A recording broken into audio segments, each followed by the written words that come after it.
একটা smart city বিনির্মাণে এই সময়ের দাবি যেই ডিজিটাল নিরাপত্তা নিশ্চিতকরণ সিসি ক্যামেরা এটা স্থাপন করছি।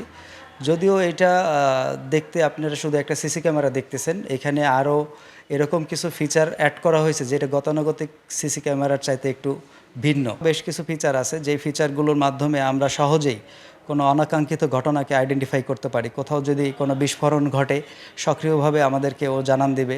কোথাও যদি কোনো অগ্নিকাণ্ড হয় বা অস্বাভাবিক কোনো চলাফেরা ওর নজরে আসে, আমাদের ওই খুঁজে বের করতে যেই হ্যাসেলটা হইতো অথবা ঘটনা ঘটে যাওয়ার পরে আমরা তদন্ত সাপেক্ষে যেটা পাইতাম সেটা ও তাৎক্ষণিকই আমাদেরকে অবগত করবে। জেলা আইন শৃঙ্খলা কমিটির যে সিদ্ধান্ত ছিল যে শহর জুড়ে সিসি ক্যামেরা বসানো, আমরা আলহামদুলিল্লাহ এটা করতে পেরেছি এবং আজকে আমাদের শরীয়তপুরের সংসদীয় আসন 1 এবং 2-এর মাননীয় সাংসদ দুজনকে সাথে নিয়ে আমরা উদ্বোধন করেছি। আপনারা দেখেছেন এবং উদ্বোধনের আগেই কিন্তু আপনারা মিডিয়া কাভারেজ দিয়েছেন, দেখেছেন যে কীভাবে আমরা এটা করেছি এবং এর মাধ্যমে আমাদের যে মূলত শরীয়তপুর শহরের যে বিভিন্ন রকমের অপরাধ প্রবণতা, চুরি, ছিনতাই, ইফটিজিং, মাদক সব কিছু আমরা আশা করি যে এর মাধ্যমে অনেকটাই কমে যাবে। আপনারা জানেন যে আমরা ইতিমধ্যে একটা ঘোষণা দিয়েছি, আমরা অলরেডি সেটার একটা প্রথম কার্যদিবস হয়ে গিয়েছে।